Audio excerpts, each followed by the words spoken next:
Ramon was gonna put it on to be like, hello. Oh, we've done that before. Oh, we have. Oh, I have. Sorry, missed your chance. Yeah, Besides, that thing's a bitch to put on anyway. oh, really? Yeah. Anyway, so hi. Later. He's distracted by the Batman mask guy in the back seat. So, I'm a little distracted right now, so you're probably gonna do most of the talking for me here. Sorry. We just got out of Maze Runner 2. Yes, we did. So kind of before the, Michael asked me to come by today, earlier today, and, see this with him. And I was like, okay, I'll just root around my house, see if I can, see if my sister or my mom got the DVD for Maze Runner 1. And he said, trust me, just read the Wikipedia synopsis. And that help? And, a little, it's just like... I mean, I was kind of expecting previously on Maze Runner kind of thing in this, but unfortunately we didn't get that. What was it? It's just just little stuff like this little wooden miniature belonged to Chuck. I'm just like, well, whoever that is, he sounds like a nice person. He was this little chubby kid, kind of looked like one of the Goonies. Chubby kid. He got shot at the end of the movie. Oh, wonderful. There you go.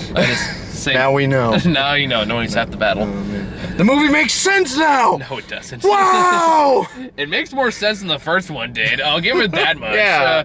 I had to say the writing was actually not as terrible as I thought it would be. I mean, if you're watching this review and you're expecting me to rant and rave like you did with the first Maze Runner, you're gonna be disappointed because this was better than the last one. It's still not good. Yeah, it's not good, but it's tolerable. Yeah, I didn't for most of the middle part, I was actually fairly decently invested. But around the beginning and the end is probably when I was tuning out the most and making snide comments under my breath. I was making snide comments around this fucking thing. It's okay, all right, we're gonna do it this way. Okay, let's do this. Yeah. I mean, it's one of those stories, there's not a whole lot to talk about. It's kind of like... It's just kind of a man. Yeah, it's it's just okay, they got saved or something. They're now in this new facility. Yeah, so after the events of the first movie, when they finally get out of the maze... I had one thing that was not mentioned in the Wikipedia synopsis was that the evil organization was named Wicked. Yeah. So when Littlefinger, comes up and he asks the kid, Thomas, he asks him, what do you know about Wicked? And I was just fighting every urge to just go defying gravity. And that was pretty nice. Just hop on a broom. And no, it's kind of it's about these two witches, and one of them's green. They're besties for a while, and then something about a goat guy and something or other. I just know it's don't worry, we saved you from Wicked. We're called evil. EVL. You really gotta. They always put the really untrustworthy looking guys as untrustworthy. We're the environmental visitor location, evil. You can totally trust us. We are your friends. They don't actually call it evil. I wish they were. Yeah. That'd be hysterical. Oh man, hold on. I think I got one. It was damn it. Oh, I thought I had one. It was we're the Determined Intelligence Emergency, and then it's just I was trying to spell die, but I couldn't think of any E-nouns. Okay, we're the Determined Intelligence Eggplant. And why eggplant? We needed the acronym. Shut up. Just trust me. It spells die, and it's cool. The kids will love it. Yeah, it feels like a lot of thought process in the movie. Yeah, I will say, like I said, this movie makes more sense and is a bit more grounded than the first one. Yeah, I felt like it was pretty grounded. Well, I mean, as far as you can go with every zombie movie you've ever seen. Pretty much, yeah. Especially in the second half of this movie, because the whole thing is they can take this facility. It's the known apocalypse now, where there are zombies everywhere. There's zombies. And they're called cranks. Yeah. They had to have zombie movies back in the day. I don't know why they just call them zombies. I don't know. Just or And problem is, like, the part that killed me is that they, like, especially towards the CGI ones, look and sound exactly like the ones for Last of Us. Yeah. So I was like, so are we just calling these ones clickers? They're basically zombies. I mean, they even pull out, like, plants in the ground, like, in the wall and stuff like that. They're fucking clickers. I just want to know who the hell coined that term, cranks. Like, just like the first people turn into zombies, and then there's one guy just like, wow, Jim is really cranky all of a sudden. Like, what is going on? He's just so, like, angry, and he's all, like, covered in black things all over him. Yeah, thank God it wasn't like coined by like a preschool teacher or something like that. It's like, watch out, the grumpies are coming. The grumpies are coming. Or we're gonna go with like Neverending Story 3, the Nasties. The Nasties. Watch out for the Nasties, kids. Oh God. All right, so yeah. So they walk through the desert and for about an hour. And then the movie happened, and then it ended. No. But like, there's some just parts that are just fucking weird in this movie. Yeah. Like, there's a part where, like, there's this token minority character that literally, I think, only pops up right before he's about to die. Like, as they escape from the facility. Was that like Winston or whatever that guy's name? Yeah, whatever the hell. Yeah, Winston. Because I don't think he was in the first movie. If he was, I don't remember him at all. He's just like some guy. But like, here's the funny part: is like after they escape from the facility, after they realize that Littlefinger is still working with Wicked and they're doing bad shit. I know, big shock. Because you know, whenever you need somebody to play just the skeeziest character you can find, just go to Littlefinger. You find middle finger. It's Littlefinger. Middle finger. That's what I said. Oh, you. Not a big fan of Game of Thrones? Huh? Not a big fan of Game of Thrones? No, I read the book. I just haven't seen the show yet. I just know that's the actor who plays him. Yeah. He's just as scummy in this. Yeah, I'm just like, ooh, Littlefinger. He seems trustworthy. Just of course. Yeah, exactly. Because you can't imagine what you gotta do to earn a name like Littlefinger. Yeah, it's just like. Anywho, so yeah, they escape through that. Don't go there. Don't go there. How do you think he got the name Littlefinger? It's like, you can trust me, pinky swear.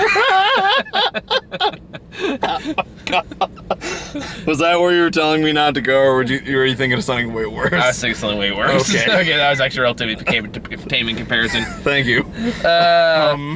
Anywho, so they escape the facility and they go explore in the desert for a while. Yeah. Meanwhile, this person named Winston, he gets bit by like the zombie horror, which they find in a shopping mall that's 5 minutes away from the facility. So I'm astonished they didn't get caught. Because I kind of was like, did nobody think to explore the giant building right next to their facility? Oh, no. So like, but somehow shit happens, and I swear I don't see him anywhere on screen until right before he's bitten. Yeah, I don't remember. Like, as soon as what was it? Like, they were kind of in, like, the Jurassic Park thing. Yeah. Where, like, the monsters were dragging him halfway through the door, and people were trying to get him out. Like, that opening scene in Jurassic Park. Like, throughout the moment, I was actually saying, shoot him! But, like, as soon as that was happening, I'm like, oh, no, not... that guy. Because, I just remember thinking when he like popped on camera, it's like, oh, who the hell is that guy? Because like I didn't recognize him. I don't recognize him from the first movie. I don't know if he was there. I didn't notice him. Clearly, I just didn't important role in that movie as he did in this one. I hope he makes it. And I saw he was a minority character, and I was like, oh no. It has a lot of those like parts where like it has a lot of. It's very tropey. Mm-hmm. There's a lot of tropes in it, like that, and just a lot of pointless characters that do fucking nothing. Yeah, like even like the girl who did nothing in the first movie does almost nothing in the second one. Like, except, spoiler alert, betrays everybody in the end, I'm just for bullshit reasons. I'm just like that makes no fucking sense. No fucking sense. Yeah, I'm just like, you know, I've only seen this movie, but like, you know, from what I've seen so far, you've basically been ensemble for most of it. Yeah, I don't follow. Like, I'm just having trouble. She didn't do diddly squat in the first movie either. Okay. Like, she's just kind of there. She's like, kind of like. That goes for like a lot of the boys in this movie too. They're just kind of there. Like, aside from the main character and like oddly enough, the older characters. I like to it's like they're his classmates or something. Yeah, they were like in the first. They were in the first movie. Yeah. But like when they were casting, it's like he got cast and all his friends were like, "Dude, how come we're not in this movie?" And they're like, "Okay, you can be in the movie too. Just follow him around and Like, honestly, for a while there, carry a gun for a little bit. Honestly, I thought And, you were like, just one of taking them off was, the like- minority characters one by one. Yeah. To be honest. What was it? It was the First Middle Eastern guy dies, and then like yeah. they shoot the Asian guy with lightning. yeah, the so Asian I was like, guy did got they just struck are with they just lightning, going and after it's like, minorities? they're only There was too much diversity in the last What was movie. it? These guys got Yeah. picking everyone off. I was. What was it? Actually, when the zombie guys were chasing him, I saw one of them tackle one of the kids, and I was like, oh, of course. Like, I was all like, if that's the black guy, you know, this is too tropey for me. Just like, Writing credit, Hitler. and I'm just like, you know,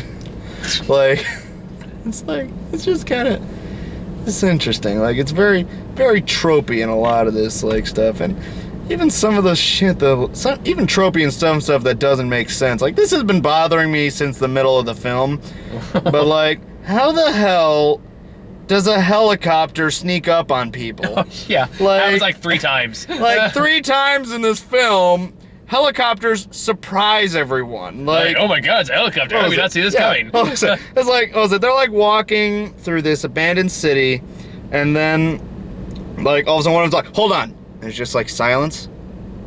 Do you hear that? And then it's like nothing. And then it's like suddenly, boom, helicopters! Helicopter propellers! Like a Harley.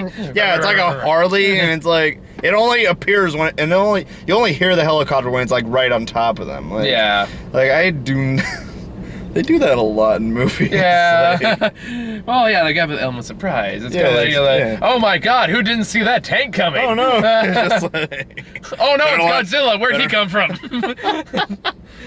Actually, they've done that before in Godzilla movies. really just, Well, you remember like, the you just like 1998 appear. version? Was it? You remember the 1998 version? Oh god. They did that like 3 times in the movie too. Surprise, Godzilla! And there's even like The- they even have a line in the movie. How did you lose that? That's a really. And everyone's like, oh no, I must have done this. Like, no. Back to the first question. How did you lose that? That's my retort more than Just theirs. like, oh yeah. They try to explain it off. Yeah, Hey, it's- that's a whole nother movie. Yeah. Honestly, I don't really have a whole lot to say about this movie. I don't have a lot either. Like, really, because it's, like the acting for the most part is fine. the acting's not bad, and the writing's okay. And, I mean, like at least they tried to take some moments. there were actually like some characters. moments that I mean, well, like, problem was there like. wasn't that much character involved. I mean, it's. I mean, like, what was There her was a name? little Like, bit. Becca, whatever the hell her name was. Brenda? Brenda. She Yeah. got a fair amount of character. Yeah, she got a development. pretty decent So she amount, was yeah. fine. Was the boy's still kind of who bland as played, mud, but who played like Brenda's like adopted? Oh, that's dad? Gus Fring, dude. Was that? that's Gus Fring. Breaking Oh, Bad. Oh, okay. You ever see Breaking Bad? I saw like the first season of it. Oh, okay, but, yeah. He's like the main villain in season 4. Oh, okay. He's great actor, but he's Okay. kind of wasted here a little bit. I was like, I thought he looked like Cuba Gooding Jr., but like no, I that's wasn't not sure. him. No, I don't think so. Anyway, Looked a little bit like. I could be him. wrong, don't know. but I have to Okay. look it up. All right. But no, it's Gus Fring from Breaking Alright. Bad. That's how I know him anyway. Oh, okay. But yeah, like they're both in there and they're okay. They're fine. Yeah. It's perfect. It's a perfectly passable blockbuster. You know, I it's mean, I'm just never like- gonna watch it again, but it's not Yeah. as like it's not as batshit insane weird as the first one was, and therefore it's kind of less entertaining. Yeah, like- because the first one made fucking no sense whatsoever. It's Yeah. like, what the fuck am I watching right Yeah, now? just like.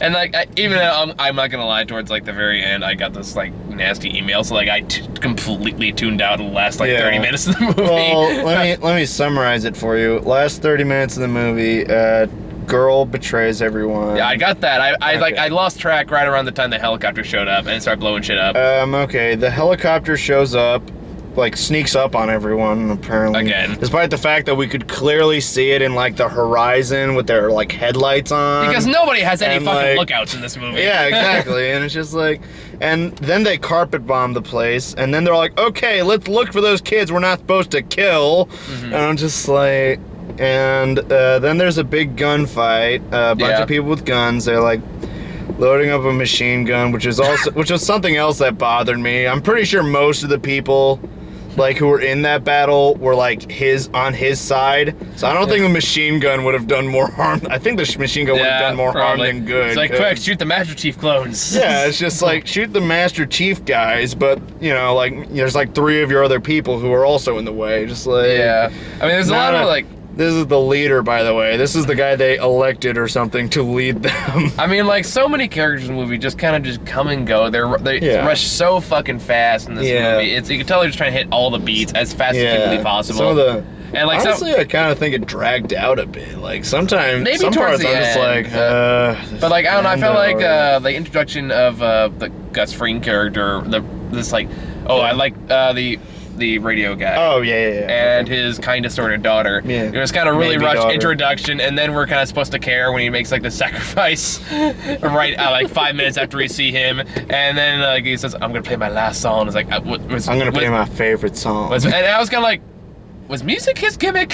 Because I wasn't sure if music was his gimmick. I think it got cooler like later in the movie. It was fine after that. Like, Initially it was kind of jarring. Like I feel like I'm supposed to be getting a reference and I'm not getting here. No, the part that did make me laugh about that though is it happens exactly the way you think it's gonna happen. Where music starts playing, and as soon as the music stops, like, the whole building explodes. But the part that made me laugh is that at this time, they're like kind of walk that girl and.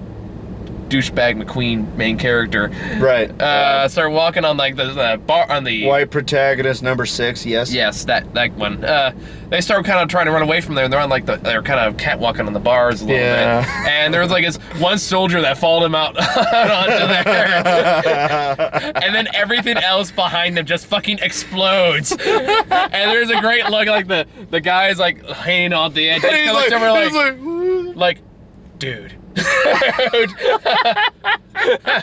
remember that. Right before the other part of it falls and he just fucking drops. I was like, I was kind of rooting for the soldier, to be honest. Oh man, I was like, dude, you can make it. Come on. Oh. You can still capture them. Oh, that's too bad. Oh damn. I mean, this is one of those movies that you can point out so many fucking logical flaws. It makes no fucking sense when you really stop like 5 minutes to think about it. Primarily, the guy keeps them around to sell them. For what? There's no established society here. There's like no currency. He's like, what are you selling them for? It's just like, once I get money, I can go to the wasteland bar and place run by Alan Tudyk. Just like you take, let's say he did sell them. He gets the money, and he goes over to some like criminal hive or something, and he's like, guys, I got pieces of paper, and then they just shoot him, and then they take it and do nothing with it. Yeah,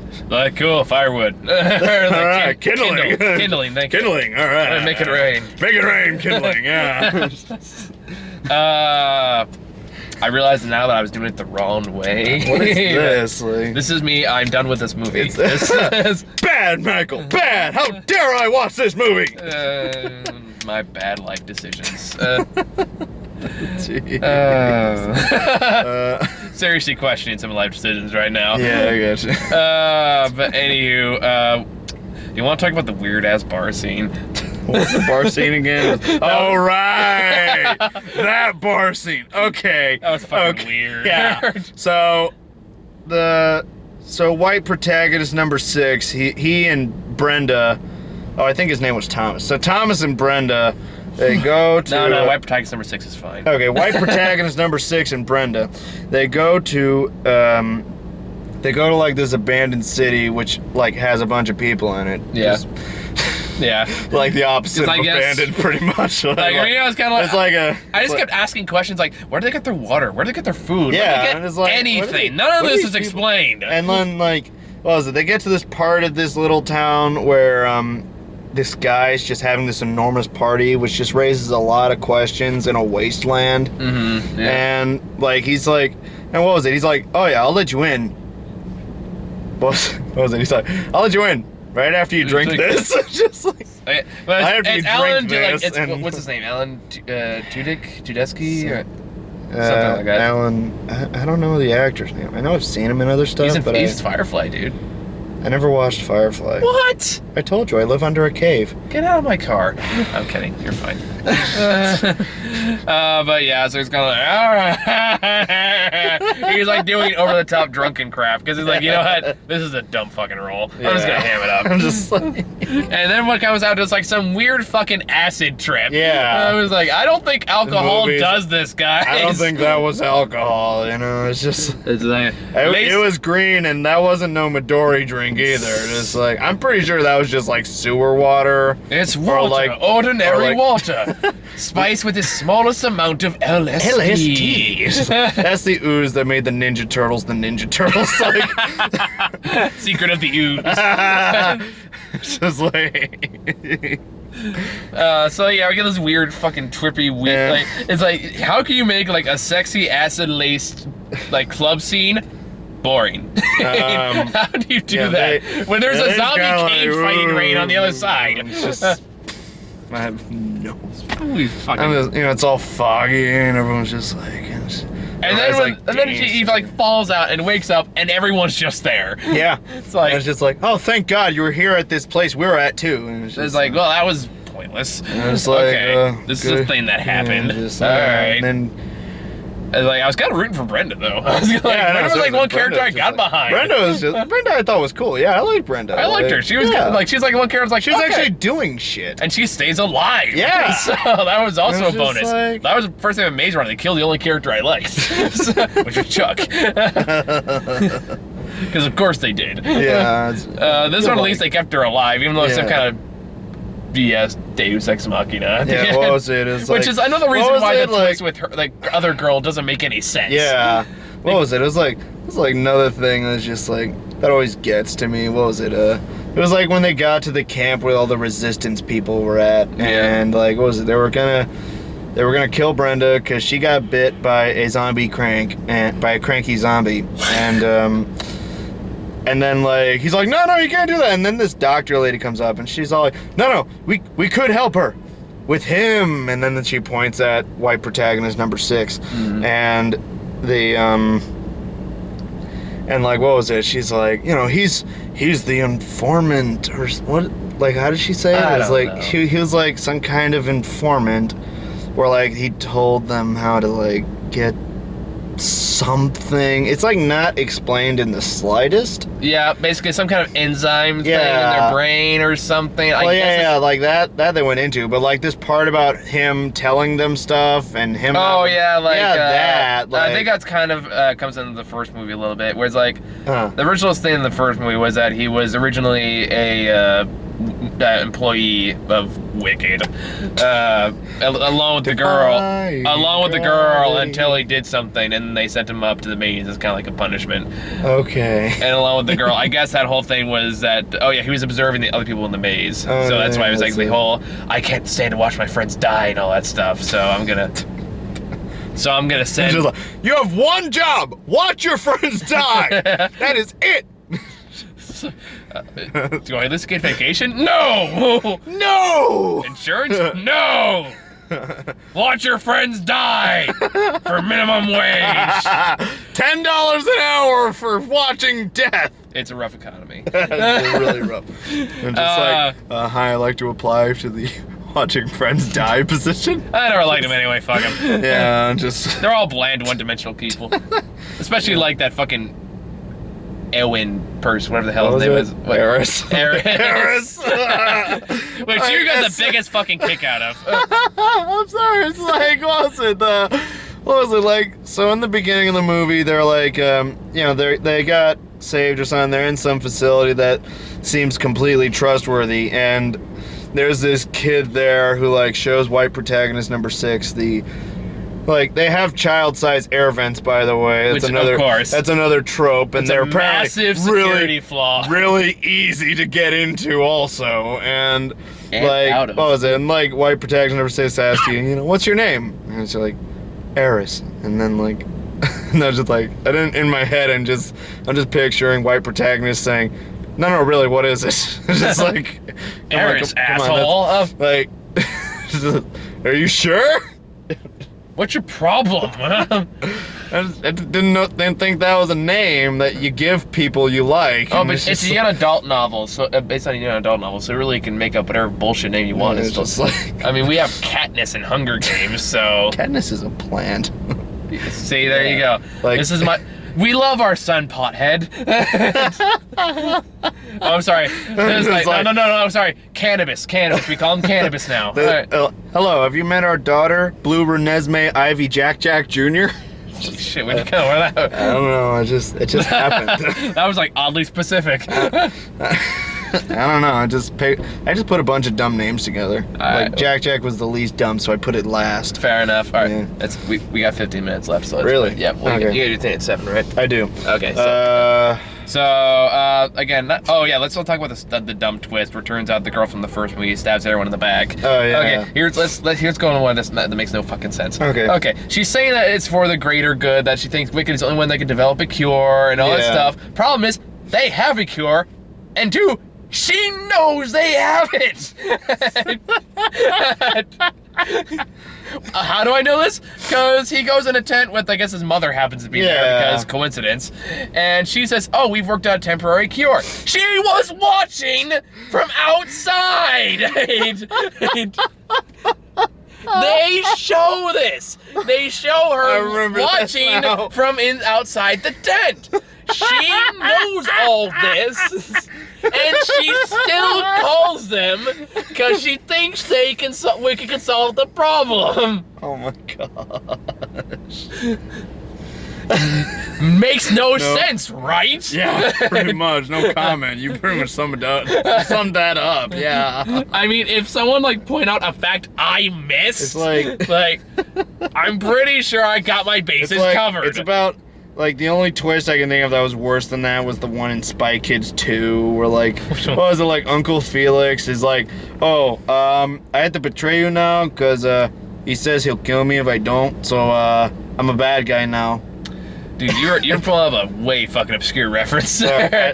It's something that really stuck with me. It's one clearly. of the dumbest portrayals I've ever seen. Clearly. It's he says he'll kill you guys instead if I do this. That's exactly how he said it. Just because Spy Kids would stop giving a shit. Pretty much. If they ever really gave a shit, I don't know. Yeah. Alright, so do you have anything else to say about this movie?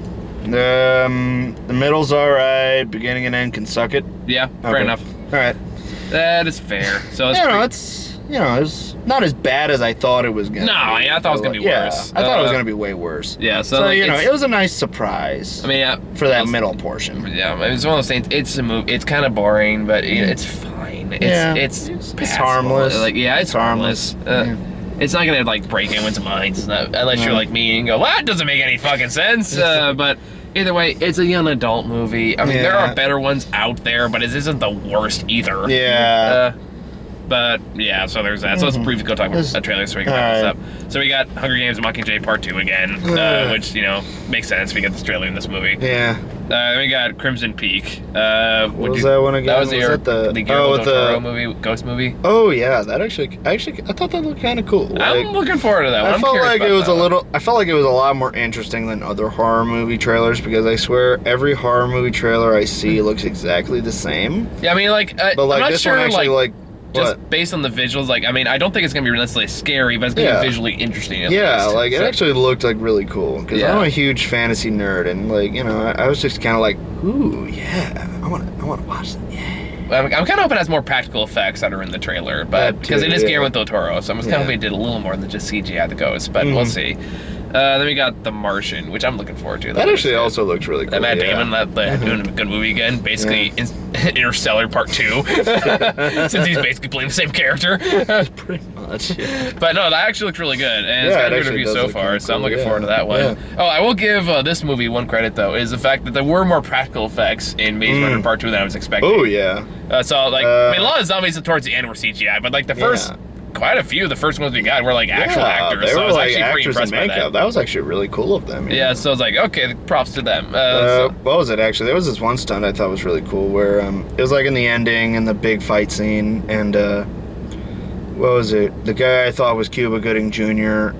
Kind of comes in and he's driving this huge ass truck and he rams it into a helicopter. Oh yeah, I'm pretty sure that was real. I hope so. That'd Except be for the cool. part where all the helicopter blades were flying towards everyone and hit none of them. But like, that was actually a really cool stunt. Yeah, so like give them some credit. There was some more effort put into this than there was in the last one. There was more effort. Yeah. So I think that's all we got for this one because we only have 10 minutes left. And I know you gotta go. I gotta get going. Yeah. So I'm sorry I didn't rage as much as people wanted me to on this one. I'm sure, but I got some for you. He's had a rough week. It's been rough. I'm stressed up the wazoo. Which reminds me, guys, if you'd be willing to help me out, go to patreon.com/MichaelTheComicNerd because shit's been going on and do it. I'm pretty much broke. Do it. Yeah, that's that. So thank you guys for watching, and I'm gonna see Sicario in about an hour or so. Oh, nice. We'll have a review for that one tomorrow. So, thank you guys for watching. See you all whenever the next one's out. Bye. Yeah.